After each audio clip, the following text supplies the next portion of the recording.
अगर सफलता चाहिए ना जीवन में और जीवन में आगे बढ़ना चाहते हो ना, तो सपनों का सहारा लेना छोड़ दो। सपने देखना बंद कर दो, कम से कम बंद आंखों से नींद में तो सपने देखना बंद कर दो। अगर कुछ करना ही चाहते हो तो फिर ऐसे सपने देखो कि तुम्हें नींद ही ना आए, तुम्हारी नींद उड़ जाए, तब तुम्हारे सपने पूरे होंगे। तब मान लो कि तुम सही सपना देखते हो। अरे दुनिया में हजारों लाखों लोग सपना देख रहे हैं, सोते सोते सपना देख रहे हैं और चाहते हैं कि मैं ये बन जाऊं, मैं वो बन जाऊं, मैं ये कर दूं, मैं वो कर दूं। कर ले, कुछ नहीं हो पाएगा, कुछ नहीं हो पाएगा जब तक जाग के सपने नहीं देखेगा और सपने पूरे करने के लिए ईमानदारी से मेहनत नहीं करेगा, तब तक कुछ नहीं मिल पाएगा। बेटा लग जाओ हाथों के पीछे, होके रहेगा सिलेक्शन, तुम्हारा कोई रोक नहीं सकता।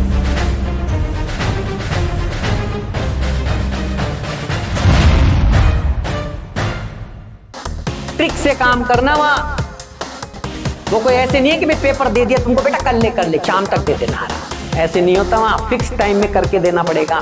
जब भी काम होगा तभी सिलेक्शन होगा, और जल्दी सारे क्वेश्चन कर लोगे तभी काम बन पाएगा। अगर एक एक सवाल में ऐसे टाइम लगाने लगे तो हो लिया भैया सिलेक्शन, हो लिया भैया, घर जाओ, सो आराम से सो जाओ, हो गया तुम्हारा। ट्रिक का इस्तेमाल, कम टाइम में आंसर लाना, ये ज्यादा जरूरी है। आंसर तो सभी ले आएंगे, वो पेपर तुम्हें घर के लिए देते तो तुम पूरा पेपर कर दोगे कि नहीं कर दोगे? क्योंकि प्रॉपर टाइम मिलेगा, कोई प्रेशर नहीं। वहां प्रेशर भी मिलेगा, टाइम भी कम मिलेगा। वहां इसलिए गलतियां होती हैं, आती हुई चीजें गलत कर बैठते हैं हम, क्योंकि प्रेशर बना रहता है दिमाग के ऊपर टाइम का। O2 नेचर में मतलब किस रूप में भैया, गैसियस फॉर्म में कि लिक्विड फॉर्म में? नहीं, तुम ये बताओ, ऑक्सीजन को तुम सूंघते हो या पीते हो? सूंघते हो ना। दो एक्सिस मिलके प्लेन बनाते हैं, यानी कि यहाँ अब एक्सियल चीजें आएंगी। इसको एंगुलर नोड भी कहते हैं, एंगुलर नोड। और इसका फॉर्मूला होता है एल। हाँ एल मतलब लड्डू। अरे बेटा ये वो वाला है। एल का मतलब रिवर्स काउंटिंग। अभी कितने 6 5 4 3 2 1। अब सीधी काउंटिंग करो। मतलब गुरुजी क्या कहना चाहते हो? बता सबसे पहले कौन आता है? 1 आता है सर। पूरी आती है मुझे गिनती। शाबाश बेटा, पूरी काउंटिंग आती है। लिखता जा 1 2 3 4 सर 1000 तक लिख दो, मुझे पूरी आती है। रुक बेटा, रुक जा बेटा भागो तो मत, रुक जा, 1000 तक मत लिख। तब तक लिख जब तक टोटल 21 ना हो। सोडियम से करेगा, सोडामाइड से करेगा, कार्बोनेट से करेगा, हाइड्रोक्साइड से करेगा, सबसे रिएक्शन करेगा, तेरा कार्बोक्सिलिक एसिड। देखो इधर RCO। चिंता मत करो, इतना अच्छा होगा आपके साथ। बस आप है ना सबको पढ़ते रहिए चीजों को, और ईमानदारी से हिम्मत के साथ पढ़ते रहिए। डरना तो मना है, बिल्कुल डरना तो है ही नहीं। अरे युद्ध में कूदने से पहले, लड़ने से पहले आप कैसे डर सकते? डरना नहीं है, हिम्मत रखनी है, पूरी अपने अंदर की ताकत को जागृत करना है, जगाना है, और ये मान के चलना है आई कैन डू इट।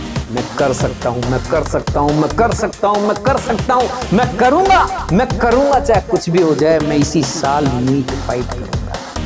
ये मतलब कोई चीज को आपको बस ऐसे ही आ गया, लो भाई लो 120 क्वेश्चन आ गए, 120 क्वेश्चन आ गए, ये लो भाई 120 क्वेश्चन ले लो, फोटो ले लो, स्क्रीनशॉट ले लो, चलो भाई कर लो। नहीं बेटा, अगर इतना इजी होता तो मैं 10 फरवरी का टाइम क्यों देता? मैंने इसीलिए टाइम दिया 10 फरवरी का। 10 फरवरी तक बच्चों का कोर्स भी काफ़ी हद तक कंप्लीट हो जाएगा। जिस किसी स्कूल, जिस किसी सिस्टम में, संस्थान में, जहाँ से भी पढ़ रहे होंगे, लगभग सिलेबस काफ़ी हद तक कंप्लीट हो चुका होगा।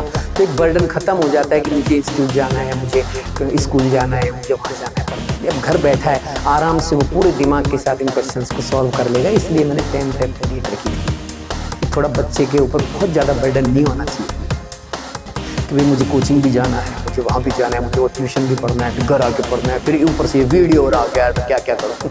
इसलिए मैंने इतना टाइम दिया। ठीक है जी। इतनी खुशी होती है जब मेरे पढ़ाए हुए बच्चे सेलेक्ट होते हैं और अच्छे रैंक पे पहुँचते हैं और डॉक्टर बनते हैं, इंजीनियर बनते हैं। मुझे बड़ा मज़ा आता है। मतलब बस उसी खुशी को तलाशने के लिए मैं आ गया यहाँ पे। मान आपके पास बहुत कम टाइम है, मैं जल्दी सिर्फ उन्हीं चीज़ों को लेके आया हूँ जो आपके लिए ज़रूरी है। फालतू की चीज़ें अगर पढ़ानी होती तो फिर वो तो क्लास हो गई ना, वो कोई मतलब का नहीं है। जो मेरा टारगेट है वो ये है कि आप तक वो क्वेश्चन पहुँचा दिए जाए जो आपके लिए अब जरूरी है। साल भर बहुत कुछ पढ़ा है ना, क्या दिक्कत आता है? बहुत कुछ पढ़ा है ना साल भर, उनको पढ़ो आराम से, मना नहीं है। अब इन पे फोकस ज्यादा करो, जो जरूरी है उन पे फोकस करो। मैं आपको जानकारी के लिए बता दूं कि नीट का सिलेबस कम किया गया है, कुछ चैप्टर्स कट गए, कुछ क्या बहुत कुछ कट गया।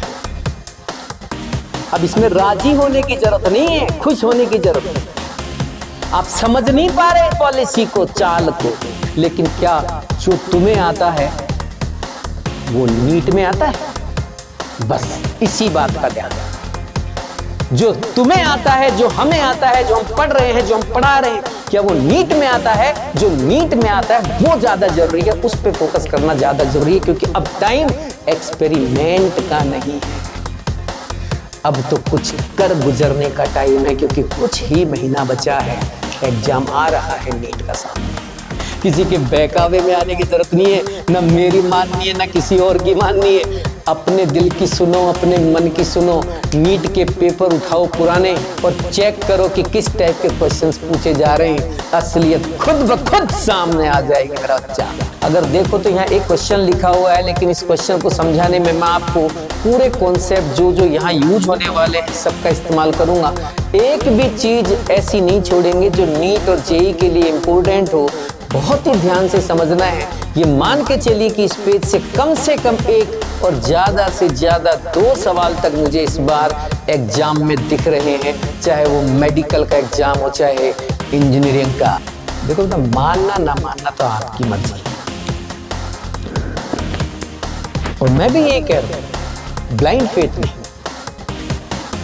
लेकिन इतना जरूर कह रहा हूं, क्या आपको नहीं लग रहा कि मैं आपके लिए मेहनत कर रहा हूं? क्या आपको लग रहा है कि ये क्वेश्चन ऐसे ही लिख दिए जाते हैं? क्या आपको लग रहा है कि कोई आदमी ऐसे ही किसी भी क्वेश्चन को लिख देगा, 2 घंटे फालतू चिल्ला के चला जाएगा? है यूं ही नहीं।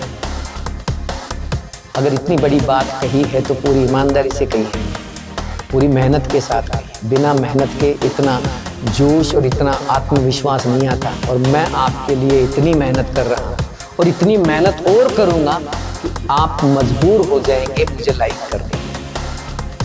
यहां गलती कर लेंगे तो चलेगा, वहां मत कर। वहां गलती करने के बाद रीटेक नहीं है। वहां ऐसा नहीं होता नीट के पेपर में कि सर 2 सवाल गलत हो गए, सर एक बार वापस देना, मैं सही करके देता हूं आपको। No no no no. और ना ऐसा होता है कि सर ये पेपर मैं घर ले जाऊं, कल मेरे पापा इधर से जाते टाइम दे जाएंगे आपको। बेटा नीट का पेपर है वो, माँ जो हो गया सो हो गया। वहाँ आपकी एक पल की गलती आपका 1 साल खराब कर सकती। बेटा बार बार एक ही चीज की रिक्वेस्ट कर रहा हूँ, आप बेशक सब कुछ पढ़िए, कोई मना नहीं करता, सब पढ़ना भी चाहिए, अच्छी बात है। क्यों हम किसी पे विश्वास करें? कम से कम ब्लाइंड फेथ तो नहीं करेंगे ना। मुझ पे भी मत कर, नो नो नो। लेकिन मैं इतना सा जरूर कह रहा हूं, आप पढ़ोगे तो सही ना, पढ़ तो रहे। आपको ये तो पता है ना कि अब जो बचा हुआ टाइम उसमें हमें मेहनत करनी है, पड़ता है। तो केमिस्ट्री भी पढ़नी, क्योंकि बिना केमिस्ट्री के सिलेक्शन नहीं होगा। अकेले एक सब्जेक्ट से थोड़ी सिलेक्शन हो सकता है, हमें चारों subject chemistry, physics, botany, zoology strong करनी होगी। अब जब आप इतना पढ़ोगे ही और इतना आपने पढ़ ही लिया है, तो ये जो थोड़े बहुत क्वेश्चन मैं आपको समझा रहा हूँ, बेटा इन्हें भी पढ़ लेना, इन्हें भी पढ़ लेना, चिंता ना करो, नुकसान बिल्कुल नहीं है, घबराए नहीं। कोई भी ऐसी चीज नहीं बता रहा मैं जो एक्स्ट्रा है। एक्स्ट्रा तो मेरे पास बहुत कुछ है। आप मेरे पूरे वीडियो देख लीजिए और सारे वीडियो में मिला के चेक कर लीजिए। आपको जो मटेरियल मैं ऑर्गेनिक साइड से दे रहा हूँ, ये जो मटेरियल मैं इनऑर्गेनिक साइड से दे रहा हूँ, ये जो मटेरियल मैं फिजिकल केमिस्ट्री साइड से दे रहा हूँ, उसका रेशो कंप्लीट सिलेबस यानी कि पूरी केमिस्ट्री के रिस्पेक्ट में बहुत कम है। आप इस बहुत कम में से अगर क्वेश्चंस आपको मिल जाते हैं, सेलेक्ट हो जाते हैं, आपको फायदा होता है। मेरा तो कोई इसमें फायदा नहीं होने वाला है, आपका फायदा है, चिंता मत करो, बहुत अच्छे से पढ़िए। मेरा तो बस एक ही फायदा है, एक ही फायदा है, मुझे तुम लोगों का विश्वास, तुम्हारा प्यार मिलेगा, बस मुझे और कुछ चाहिए भी नहीं, मुझे कुछ नहीं चाहिए। सीता का आशीर्वाद हो। साथ में जब, साथ में जब, साथ में जब गुरुजनों का आशीष मिले।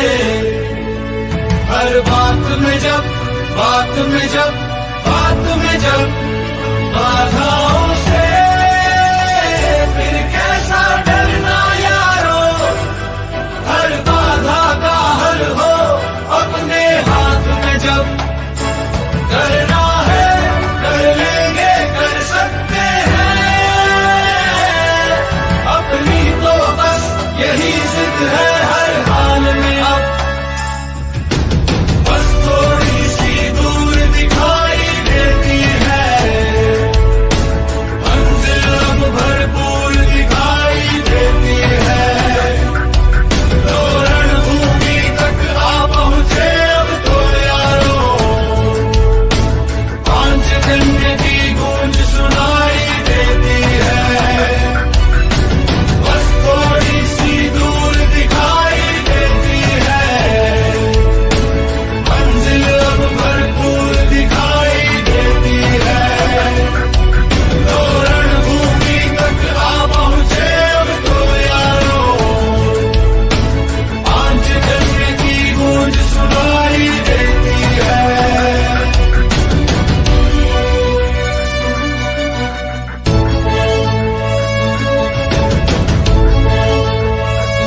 मैं तब तक मिलता रहूंगा जब तक आपको पूरे सवाल ना दे दो। फिर मिलेंगे, तब तक के लिए नमस्कार।